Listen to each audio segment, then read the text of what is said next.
కొన్ని మాటల్ని ఈరోజు ధ్యానం చేసుకుందాం. మరి దేవుడు వారికి ఇచ్చినటువంటి సమయాన్ని మనము ప్రతి ఆదివారం కూడా మనము దేవునికి చోటు ఇవ్వాలి. ప్రతి ఆదివారం కూడా మనము దేవునికి చోటు ఇవ్వాలి. దేవుడు మన జీవితాల్లో, మన ప్రయాణాల్లో, మన బ్రతుకుల్లో ఎంతో సమయాన్ని ఇస్తా ఉన్నాడు. కాబట్టి మనము ఒక ఆదివారం నాడు మాత్రమే దేవునికి సమయాన్ని ఇవ్వడానికి కూడా కొంచెం కష్టతరంగా ఉంటుంది. కనుక ఆ విషయాన్ని కూడా మనం అందరం కూడా గమనించి మరి దేవుని సన్నిధిలో ఒక దినం గడిపితే మనకి ఏమవుతున్నాడు? ఏమన్నాడమ్మా?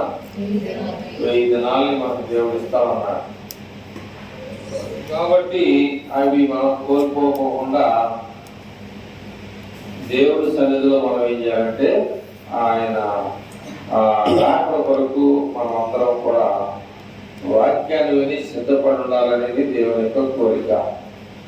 అయితే ఇక్కడ సమూయేలు గ్రంథంలో కొన్ని విషయాలు మీకు తెలియజేయాలని ఆశపడతా ఉన్నాను. పాత నిబంధన గ్రంథంలో 222 నెంబర్ పేజీ, పాత నిబంధన గ్రంథము 222 నెంబర్ పేజీ రూతు పక్కన ఉన్నదన్నమాట.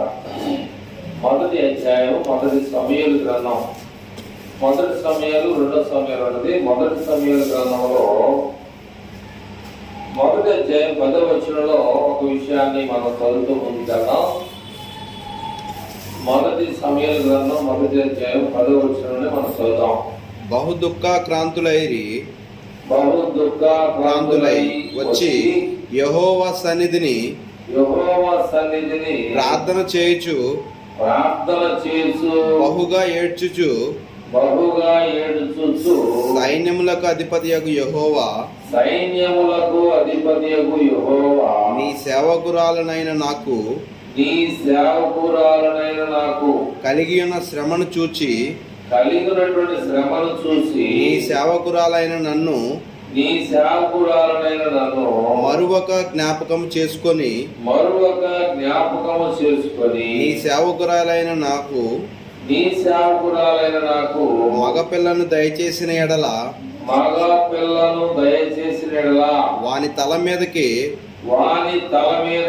క్షౌరపు కత్తి ఎన్నటికి రానియక వాడు బ్రతుకు దినములన్నిటను నేను వారిని యెహోవాకు నీకు అప్పగింతును మొక్కుబడి చేసుకొనెను. ఆమె యెహోవా సన్నిధిని ప్రార్థన చేయుచుండగా ఏలీ ఆమె నోరు కట్టించుచుండెను. ఆమె నోరు కట్టిపెట్టుచుండెను. అంటే ఏలి అంటే సేవకుడు. ఏ ప్రాంతం చేస్తున్నావు, ఎలా చేస్తున్నావు అని చెప్పేసి మిమ్మల్ని ఎప్పుడైనా అడిగానా? నేను ఎవరినైనా అడిగినా? ప్రార్థన చేసే విధానం సరిగ్గా ఉందా లేదా ఎవరినైనా అడిగానా?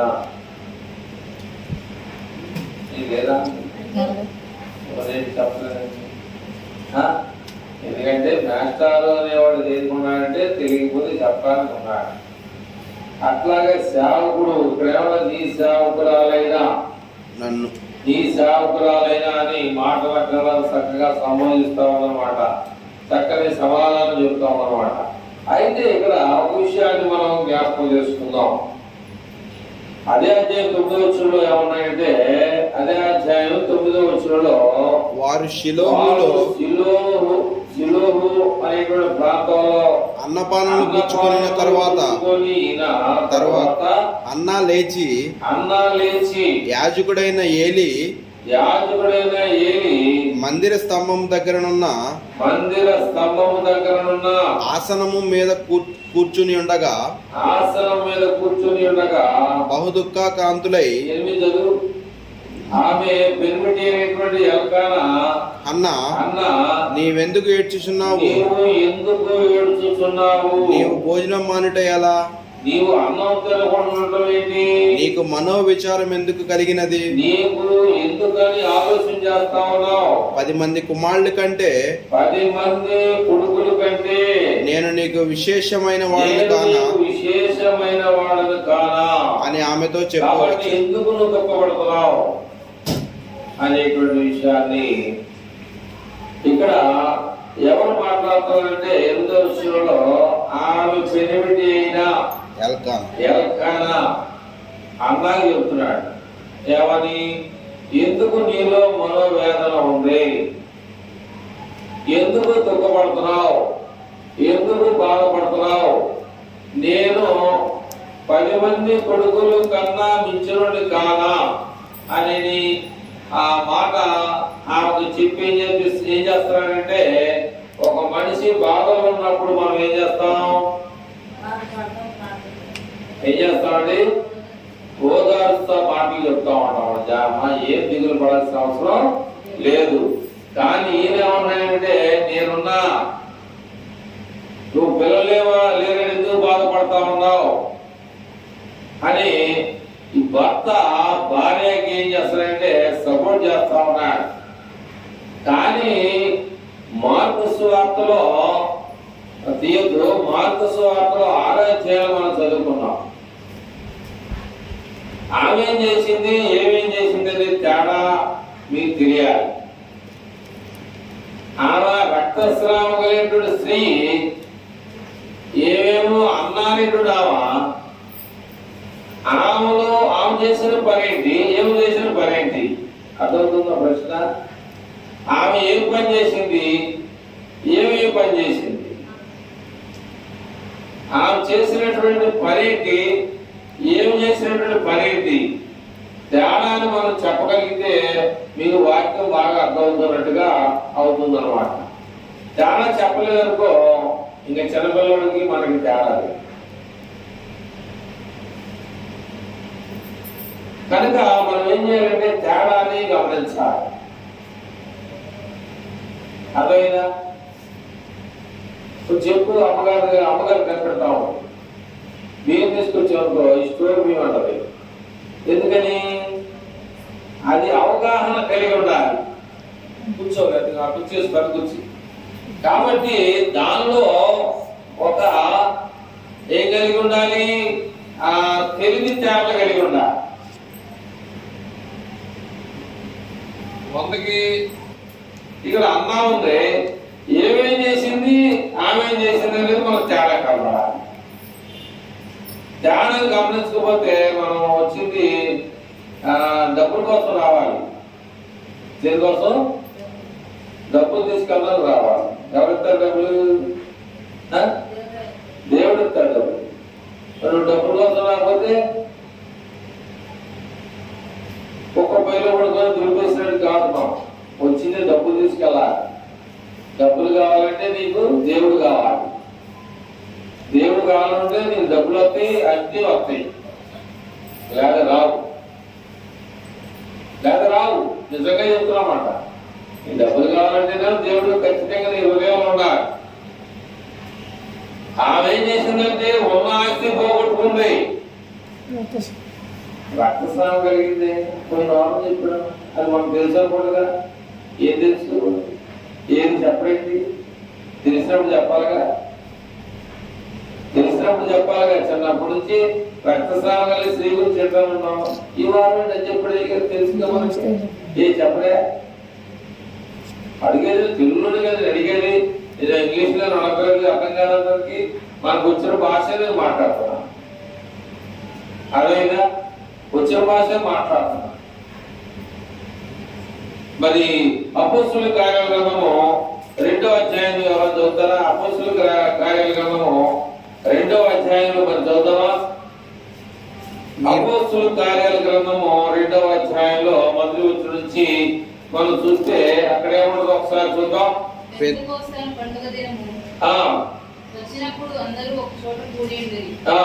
అప్పుడు వేగముగా వీచు బలమైన గాలి వంటి ఒక ధ్వని ఆకాశం నుండి అకస్మాత్తుగా వారు కూర్చుండి ఉన్న ఇల్లంతయు నిండెను. మరియు అగ్నిజ్వాలల వంటి నాలుకలు విభాగింపబడి అగ్నిజ్వాలల వంటి నాలుకలు విభాగింపబడి వారికి కనబడి, కాబట్టి వారికి కనబడిన అకస్మాత్తుగా అక్కడ పరిశుద్ధాత్మ దేవుడు వచ్చాడు. వారిలో ఒక్కొక్కరి మీద ఒక విషయాన్ని చెప్తాను. 1వ అధ్యాయంలో యేసుప్రభు వారు వెళ్ళిపోతాడు. 2వ అధ్యాయంలో ఆయన ఏమన్నాడంటే, నేను వెళ్ళిపోయిన తర్వాత ఆదరణకర్త ఆయన వస్తాడు.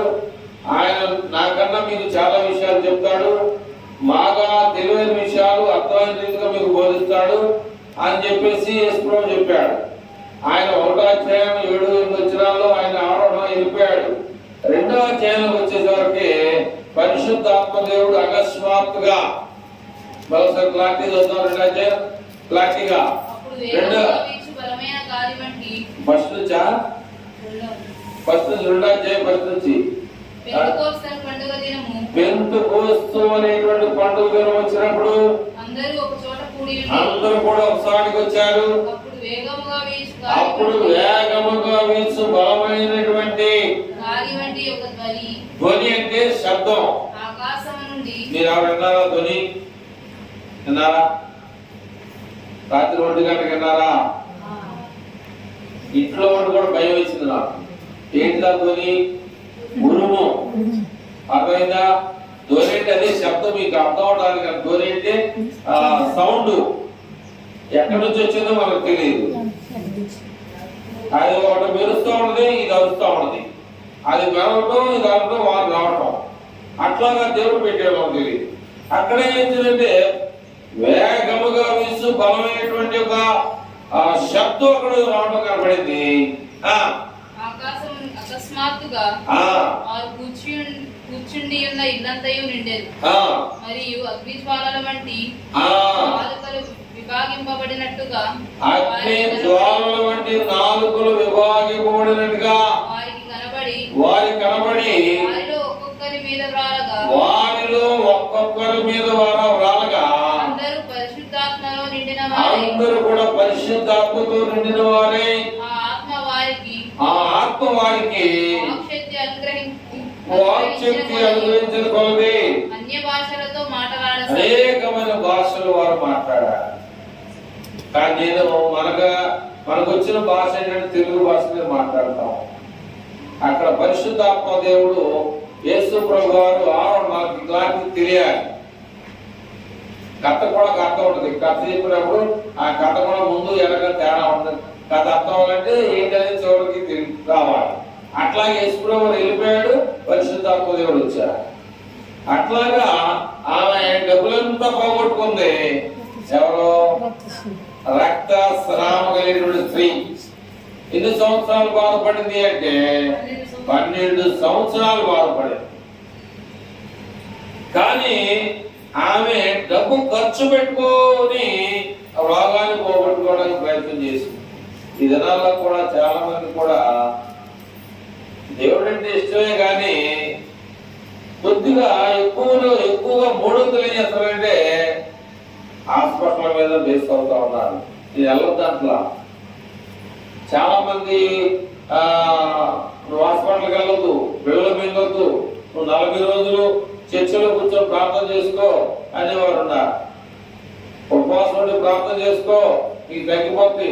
తగ్గితే నేను అంటలా, నేను ఉపవాసం ఉండమని చెప్తలా, అది మీ ఇష్టం. అది ఒకవేళ ఉపవాసం ఉండి ఆడమ్మ ఏం తినకుండా చచ్చిపోయేది నేను కారణం అవుతాను. ఎవరికి నేను ఏం చేయకూడదు, కీడు చేయకూడదు. నువ్వు కొడుకు కీడు చేయకూడదు, వాడికి కీడు చేయకూడదు. నీ చేతనైనంత వరకు ఏం చేయాలి? యేసు ప్రభువు ఈ భూమి ఉన్నంత వరకు కూడా ఆయన మేలు చేశాడు, కానీ ఎవరికి కీడు చేయగా. అర్థమైనా? మేలు చేయడానికి వచ్చాడు, కానీ కీడు చేయడానికి భూమి మీదకి ఆయన రావా.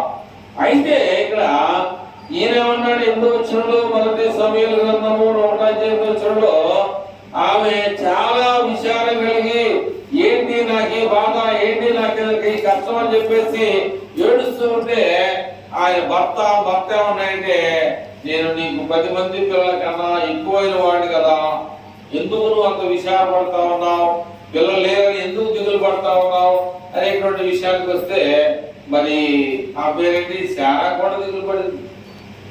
ఎవరండి? శారా కూడా దిగులు పడింది.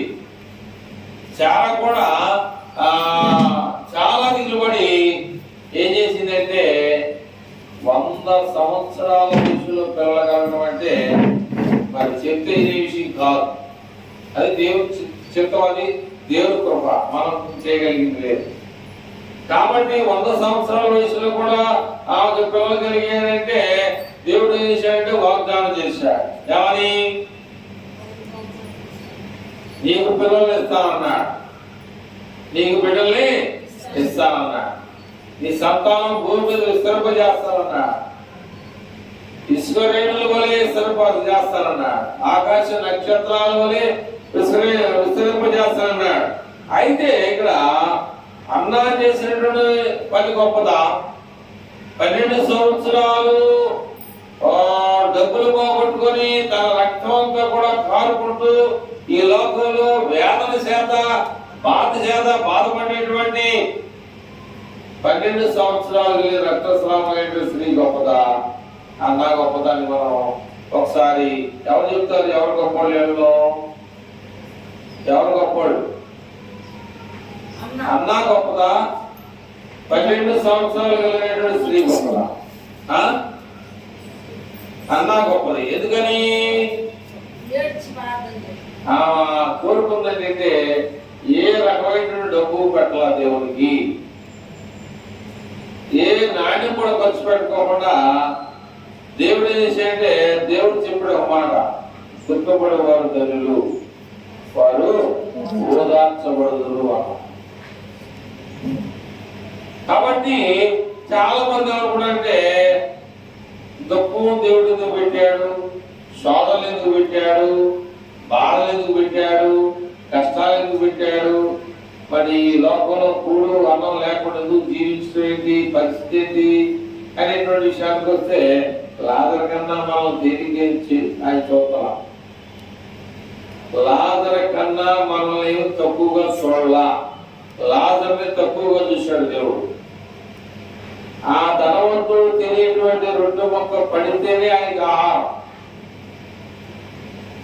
మనం ఈ పూట ఎవరైనా వండుకోలేదనుకో, మనం ప్రార్థన చేస్తే ఎవరైనా వస్తారు మన ఇంటికి. నువ్వు ఖచ్చితంగా గమనించు, నేను చెప్పింది నిజమా కాదా అనేది నువ్వు ఖచ్చితంగా గుర్తు చేసుకో. నిజంగా నీకు మేమేమనుకో అనలేదనుకో, నువ్వు దేవుడికి మొరపెట్టు. ఒక నీ చేతురాలో ఎవరో తెలియనోళ్ళు తెలిసినోళ్ళు ఎంత నుంచి ఏంటి ఒకదాన్ని కూర్చున్నామని ఏదో ఒక మాట నీకు సమాధానంగా వస్తుంది అన్నమాట. దాన్ని బట్టి నీకు దేవుడు పంపిస్తున్నావు ఆ వ్యక్తిని. అంతేగాని దేవుడు నీ దగ్గర నుంచి ప్రత్యక్షం అవడం, మనుషులు పంపిస్తాడు. ఆ మనుషుల ద్వారా నీకు ఏం చేస్తాయంటే కార్యం చేస్తాడు, సహాయం చేస్తాడు. అట్లాగా ఆయన ఏం చేసిందంటే 10వ వచనంలో, మొదటి సమూయేలు గ్రంథం 10వ వచనం, 10వ వచనంలో బహు దుఃఖాక్రాంతులై వచ్చి యెహోవా సన్నిధిని ప్రార్థన చేస్తూ బహుగా ఏడ్చుచు సైన్యములకు అధిపతి యెహోవా నీ సేవకురాలైన నాకు కలిగిన శ్రమను చూసి నీ సేవకురాలైన నన్ను మరొక జ్ఞాపకము చేసుకొని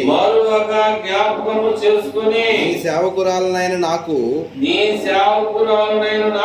మగపిల్లను దయచేసిన ఎడల మగపిల్లవాడిని దయచేసిన ఎడల వారి తల మీదకి. కాబట్టి దేవుడు ఖచ్చితమైనటువంటి పనిని చేశాడు, ఖచ్చితమైనటువంటి పనిని అక్కడ చేశాడు. ఏమిటి ఆ పని చేశాడు అనేటువంటి విషయానికి వస్తే, ఆయన దేవుని యొక్క వాక్యం అనేటువంటి విషయాన్ని మనం జ్ఞాపకం చేసుకుంటే,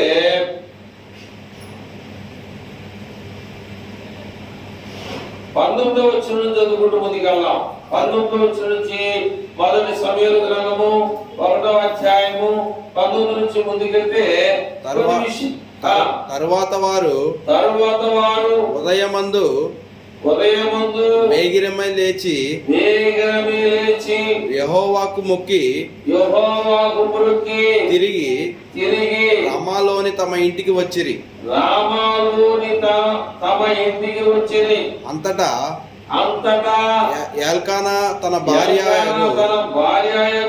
అన్నాకు కూడాను యెహోవా ఆమెను యెహోవా ఆమెను జ్ఞాపకం చేసుకొని గనుక గనుక అన్న గర్భము ధరించి అన్న గర్భము ధరించి దినములు నిండినప్పుడు ఒక కుమారుని కని నేను యెహోవాకు మొక్కుకొని వీనిని అడిగి తీసుకొని వానికి సమూయేలు పేరు పెట్టెను.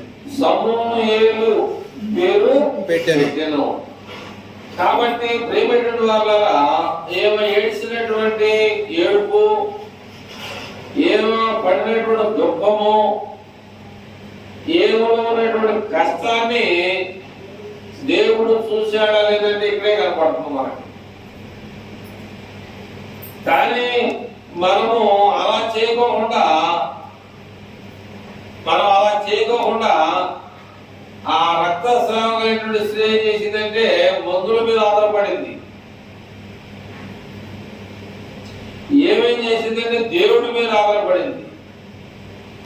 మనం ఏం చేస్తామంటే మనుషుల మీద ఆధారపడతాం. బైబిల్ ఏం చెప్తుంది? ఒక మనిషిని జ్ఞాపకం చేసుకుంటే వాడు ఏ పాటి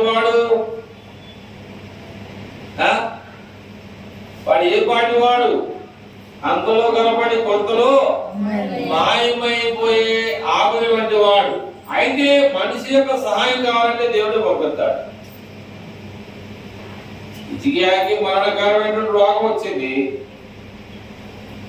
హిజ్కియాకి మరణకరమైన రోగం వచ్చిందని యెషయాను పంపించాడు, ప్రవక్త యెషయాను పంపించాడు. కానీ అదేంటయ్యా, నువ్వు ఏదైనా సంద కావాలంటే వస్తే నేను సంద ఇస్తాను కదా,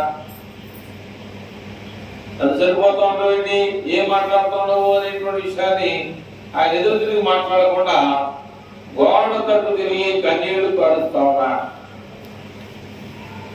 అంటే మనలో కొన్ని అద్భుతాలు జరగలేదంటే కారణం ఏంటంటే మనం చేసేటువంటి భక్తి సరైనటువంటి విధానంగా ఉండాలి.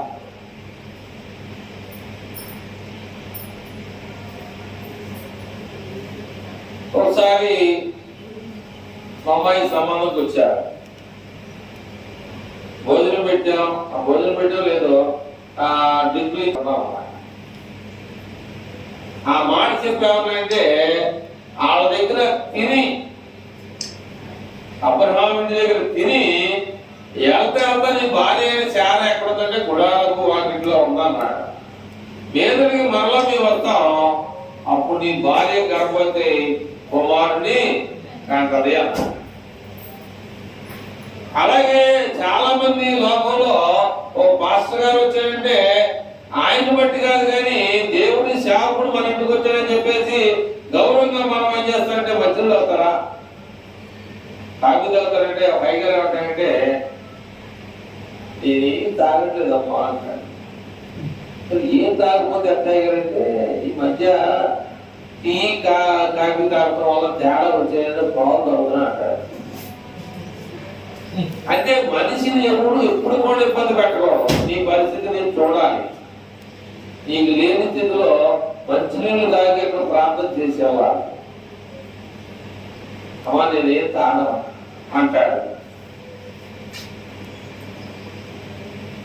అయ్యారు ఫలానా నేను ఏమన్నాను చెప్తా, ఇంగ్లీష్లో ఏమంటారు, ఉపవాసం ఇంగ్లీష్లో ఏమంటారు, మంచిది వందనాలు లేదు, ఫాస్టింగ్ లో ఉన్నానన్నాడు. అయ్యగారు ఏమంటే బాక్స్ లో పెట్టేస్తా. నువ్వు ఎక్కడున్నా, నువ్వు ఉపవాసంలో ఉండవు, మరి బాక్స్ లో పెట్టి మాట ఏంటి, అదవుతుందని చెప్పేసి నువ్వు ఉపవాసంలో ఉన్నావు. సరే అర్థం నీకేమన్నా, నువ్వు ఉపవాసంలో ఉన్నావు కదా, ఫాస్టింగ్ లో ఉన్నావు కదా, బాక్స్ లో పెట్టండి ఇంటికి కదా మనసులో ఉండదా ఉండలేదో చెప్పేయడమే. ఆమె ఏడుతో అడుగుతుంది దేవుని నాకు పిల్లడు కావాలి అని. అడుగు, ఏడుతో అడగండి దేవుడిని, ఆయన ఎత్తాడు. అవునే కదా, నిజం చెప్పుడు తప్పుడు నిజంగా యేసు ప్రభు నిజం చెప్తే చంపేశారు ఆయన్ని. యేసు ప్రభు నిజం చెప్పారు, చంపేశారు. నిజం పనికిరాదు. అట్లాగా మన దేవుని యొక్క వాక్యంలో ఉన్నటువంటి ఆశీర్వాదాలు కావాలి అంటే నయమాను గుర్తు చేసుకోవాలి. నయమాను ఎవరు తెలుసా మీకు? తెలుసా? ఏ పని చేస్తాడు? పొలం పని చేస్తాడా? గెలలు కస్తాడా? ఏం చేస్తాడు తెలుసా? చెప్పారు కరెక్ట్గా. ఏం పని చేస్తాడు తెలుసా? పని పని ఏం పని చేస్తాడు తెలుసా? ఏ దేశం? ఏ దేశం అది? సిరియా దేశం రాజు ఆయన. సిరియా దేశానికి రాజు, సామాన్యుడు కాదు. అక్కడ నుంచి మన చిన్నారు లాంటి పిల్ల ఏం చేసిందంటే, ఇస్రాయల్ దేశంలో ఈ కొచ్చి గారు రాజేశ్వరుడు ఉన్నారు అక్కడ అన్నమాట. ఏం చేశాడు? ఆ అమ్మ ఇస్రాయల్ దేశంలో నుంచి సిరియా దేశానికి రాజుగారి దగ్గరికి వెళ్ళి చిన్నారు లాంటి పిల్ల వెళ్ళి అక్కడ పనిగా ఉంటుంది అనమాట. ఆ ఇంట్లో, రాజుగారి ఇంట్లో. ఈ రాజుగారి యొక్క రోగం పోవడానికి దేవుడు ఏం చేశాడంటే ఇస్రాయల్ దేశం నుంచి అమ్మాయిని పంపించాడు అక్కడికి. ఆ సమస్య వచ్చినప్పుడు అమ్మగారు మా దేశంలో అద్భుతం జరుగుతుంది, అయ్యగారికి పోయింది అదృష్టం చెప్పేసి అంటే ఈయన నయమాన్ ఏం చేశాడంటే ఇస్రాయల్ దేశంలో రాజుకి ఉత్తరం రాశాడు. ఏమని? నేను పలానా రోజున మీ ఇస్రాయల్ దేశానికి రావాలని నేను మీ అనుమతి కోరుతున్నానని చెప్పేసి రిక్వెస్ట్ లెటర్ని పంపించాడు. ఆ రిక్వెస్ట్ లెటర్ పంపిస్తే ఆయన ఏం చేస్తాడు తెలుసా? ఇస్రాయల్ దేశం రాజు బట్టలు నింపుకుంటాడు.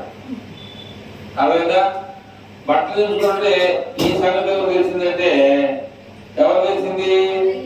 దేవుని సేవకుడైనటువంటి ఎలీషాకి, మంచిది, ఎలీషాకి తెలిసింది. ఈ బట్టల గట్ల చించుకోబాక నువ్వు అట్లా కూడా ఆ ఉత్తమ చేసావా ఆయన రమ్మని చెప్పేసి అన్నాడు. ఆయన రమ్మను, ఎందుకు నువ్వు బట్టలు తెచ్చుకుంటావు? ఆయన రమ్మనంటే వస్తా ఎట్లా వచ్చాడు మీకు తెలిసేది కదా. క్లారిటీ కావాలి, క్లారిటీ కావాలి. ఏం తీసుకొచ్చాడంటే 10 దుస్తులు బట్టలు, 10 మనుగుల వెండి, 10 మనుగుల బంగారం. నా రోగం పోతే ఆయనకి ఇద్దామని చెప్పేసి తీర్మానం చేసుకున్నా. మీకు చెప్పాను శాంతాలు, ఇవాళ సందాన్ని మీకు ఎక్కడ ఉండదు కనుక మీరు అభివృద్ధి చెందాలంటే మీరు దేవుడికి ఇస్తేనే అవుతారు. మీకు చింత చెందలేదు. మీకు చెప్పి ఒక అయ్యగారి కూతుర్ని అడిగల్లా వాళ్ళ కొడుకు వాళ్ళ కూతురు అభివృద్ధి చెందాలని అడిగి సందా చేసుకుని బైబిల్లో ప్రార్థన చేసి వాళ్ళ అమ్మాయి తీసుకొని వెళ్తారు. కారణం ఏంటంటే ఆమె ఒక స్థాయిలో రావాలి, ఉన్నత స్థితిలో రావాలి. ఇవాళ మీకు చెప్పే శాంతాలు పక్కన చెప్పబాబు. అలాగా అన్యుడు అయినా ఎవరైనా నయమాను అన్యుడు, బైబిల్ శివరాగం కూడా చెప్పేది కూడా అదే. ఏ దిగులు పడాల్సిన అవసరం. పరలోకానికి వెళ్ళేది ఎవరంటే అన్యులే. దాంట్లో ఏమాత్రం అసత్యం లేదు, సత్యమే. నువ్వు చదువుతారంటే దాని పేరేంటి? యెషయా 2:2 ఎవరన్నా త్వరగా తీసి కొంచెం లాగా నాకు అర్థమైనట్టుగా మీకు అర్థమైనట్టుగా ఎవరైనా చదువుతారంటే చదవండి. యెషయా గ్రంథము 2వ అధ్యాయం 2వ వచనం చూస్తే ఆ పేజీ నెంబర్ చెప్పలేను, తీసుకుంటే చూడడం. అంత్య దినములలో పర్వతముల పైన యెహోవా మందిర పర్వతము పర్వత శిఖరమున స్థిరపరచబడి కొండల కంటే ఎత్తుగా ఎత్తబడెను. ప్రవాహం వచ్చినట్టు సమస్త అన్యజనులు దానిలోనికి వచ్చేదరు. దానిలోనికి వస్తారు. చెప్పండి. అంజనుడు ఎవరు? పోయిన వారు చెప్పి మీకు అనుకుంటున్నా అన్యుడు ఏం చేసాడు? అన్యుడు వెనక్కి వస్తాడు, వెనక ఉన్నవాడు ఫ్రంట్కి వస్తాడు.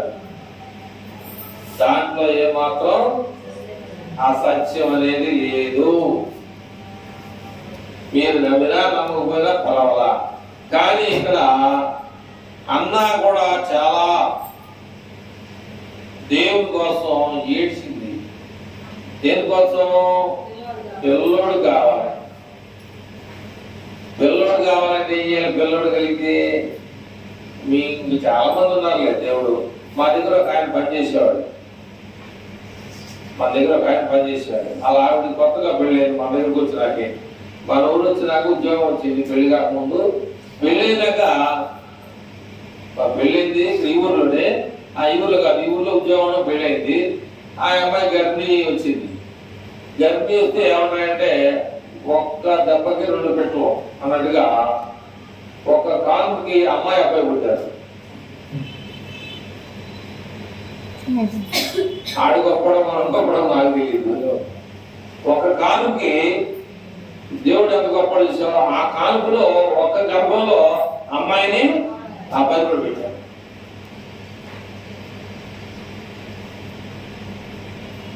దేవుడు ఎవరిని కరుణించాలనుకుంటే వాడతాడు. మనకి అవన్నీ ఏంటంటే మనకి ఏంటంటే నాకు కూడా జరిగితే బాగుంటుందా అని అనుకుంటా ఉంటాం. కానీ ఏంటంటే అది దేవుడి సిద్ధం. మనకు అది దేవుడి ఇష్టం. మనం నిమిత్త మాత్రులు మనం ఏంటంటే నీకు అన్నలాగా అడగాలనేటువంటి తలంపు నీకుంటే దొరుకుతుంది ఖచ్చితంగా. అన్నలాగా నేను అది పొందాలి. ఏం చేసింది అన్న? చివరాఖరికి తన కుమారుడు పొందినాక ఏం చేసింది? ఓకే, మొక్కుబడి తెచ్చుకుంది. తర్వాత ఏం చేసింది?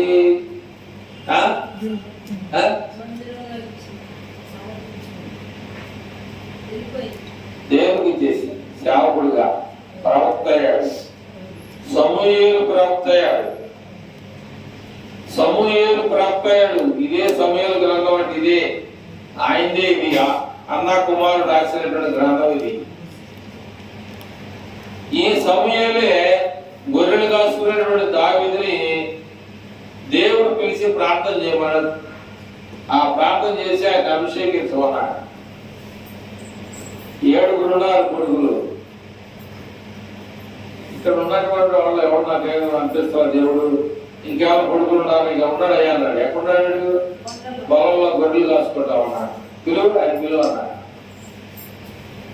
పిలిచిన తర్వాత చూస్తే ఈయనే దేవుడిని ఆశీర్వదించమన్నాడు. గొర్రెలకు చాలాసార్లు చెప్పాను, చెప్పింది మీకు కొందరికి అర్థం అవడానికి చెప్తాం తప్ప కావాలని పదే చెప్తాం కాదు. ఆయన్ని దేవుడు ఈ సమూయేలే ఆశీర్వదించాడు. ఏం ప్రార్థన సమూయేలుకు ఆశీర్వాదం వచ్చింది. సమూయేలు చేసిన ప్రార్థన దావీదుకు వచ్చింది. దావీదు చేసిన ప్రార్థన తన కుమారుడైనటువంటి సొలొమోను మహారాజుకు వచ్చింది. అలాగే మనం చేసిన ప్రార్థన మన పిల్లలకు రావాలి. మన మనవలు కూడా రావాలి అంటే మనం గట్టిగా దేవుడికి మొరపెట్టాలి. కనుక ప్రియమైనటువంటి వాళ్ళ రక్తస్రావం కలిగినటువంటి స్త్రీ ఏంటంటే డబ్బులు పోయినా పర్వాలేదు, ఎక్కడ బాగు చేస్తాడు అని ఆమనుకోండి. నాకు డబ్బుతో పని లేదు, దేవుడు నాకు కార్యం చేస్తాడనుకుంది అన్న. దీన్ని చూస్తే మనం ఏం చేస్తే బాగుంటుందో మనం ఆలోచన చేసుకొని వాక్యానుసారంగా ముందుకు వెళ్ళడానికి మనం ప్రయత్నం చేయడానికి చాలా ముందుకు వెళ్ళాలి. ఎందుకంటే మనం ఎంతైతే దురాశ పడతామో దుఃఖానికి సెట్ అవుతుంది. ఎలీషా దగ్గర పనిచేస్తున్నాడు గెహాజీ అని ఏదో తెలుసు. నయమాను 10 దుస్తులు బట్టలు తెచ్చాడు, 10 మనుగులు తెచ్చాడు, 10 మనుగులు బంగారం తెచ్చాడు. చిన్న కాదు కదా, చిన్న పొట్టు కూడా నాకు అవసరం లేదన్నాడు. ఎవరో ఎలీషా ప్రవక్త. కానీ ఆయన దగ్గర పనిచేసేటువంటి గెహాజీ ఏమన్నాయంటే వెళ్ళిపోతా ఉన్నాడు ఈయన ఇంటికి. వెళ్ళిపోతా ఆయన ఏంటంటే నాకు మేలు చేశాడు కదా, నేను ఏమీ కూడా వచ్చేస్తానని అది భావం. యుద్ధాన్ని ఇంటికి వెళ్ళాను, ఆయన వద్దన్నాడు. ఆయన ఏమనుకున్నాడు మీ అందరూ తెలుసు. ఏమనుకున్నా ఏం చెప్పాడు ఎలీషా? ఏం చెప్పాడు? మేలు చెప్పకముందు ఏం చెప్పాడు? మేలు జరగకముందు, రోగం పోకముందు ఏం చెప్పాడు? ఏం చెప్పాడు? యోర్దాను నదిలో 7 సార్లు మునిగేయాలి. అవునా? నేను అప్పుడు చెప్తున్నా. తుంగభద్ర నదులు లేవా? కృష్ణా నది లేదా? భద్రశ్యామ నదులు లేవా? గోదావరి నది లేదని ఈయన ప్రశ్నించాడు. ఎవరో నయమాను. ఆర్గ్యుమెంట్ అంటే వాదన వద్దు, నువ్వు వెళ్తే యోర్దాను నదిలోకి వెళ్ళి 7 సార్లు మునుగు, లేదా నీ దాంట్లో వెళ్ళిపో, నీకు నాకు డిస్కషన్. దేవుని యొక్క మాట అక్కడ అవునంటే అవును, కాదు. ఆర్గ్యుమెంట్ తో పని లేదు. కనుక ఆర్గ్యుమెంట్ అనేది తక్కువ, దేవుడి దగ్గర కరెక్ట్ కాదు. అవునంటే అవును, కాదంటే కాదు. ఆయన మాట అక్కడ అన్నమాట, కరాకండి కూడా దేవుని యొక్క మాట. కాబట్టి ప్రియమైన వాళ్ళ ఆయన మాట కరెక్ట్ గా ఉంది కాబట్టి అన్నాకి దేవుడు ఖచ్చితమైనటువంటి మేలు చేశారు. కానీ నయమాను పోగొట్టుకున్నటువంటిది గేహజీ పొందాడు. గేహజీని అడిగాడు, గుమస్తా గారు ఎక్కడికి వెళ్ళామన్నాడు. నేను ఎక్కడికి వెళ్ళదయా? నువ్వు ఎక్కడికి వెళ్ళావని నేను ఎక్కడికి వెళ్ళా? నువ్వు ఎక్కడికి వెళ్ళావో నా ఆత్మ నీతో పాటు వచ్చిందా? ఏం తీసుకున్నావు కూడా నాకు తెలుసు. నయమానుకు పోయినటువంటి దుస్తులు అది నీకు నీ కుటుంబానికి కలుగును గాక అని చెప్పించాడు. చాలా మంది దేవుని సేవకుడిని చాలా తేలిక అవుతా ఉంటారు, చాలా జాగ్రత్తగా. ఎందుకంటే దేవుని సేవకుడు అంటే సేవకుడే. అది కనిమల్లో రావని, ఎలాంటి రావని మనం చూసే విధానం చూసామనుకో, వాడు చేసేదానికి పనిష్మెంట్ నువ్వు చేయలేవు. ఎవరు చెప్తారు పనిష్మెంట్? బైబుల్లో తెలుసు మీకు, వినేవాడికి ఒకటే, బోధించేవాడికి 2. దాంట్లో మాత్రం ఏ సమస్య లేదు. అయితే ఆ విషయాన్ని మీకు తెలియజేయాలని నేను ఆశ కలిగి ఉన్నా. ఏంటి ఆ విషయం అంటే, మేము రాత్రి ఫోన్లో ఒక వీడియో చూసాం. ఏంటి ఆ వీడియో అంటే, చూద్దాం, మాకు ఫోన్ కట్టి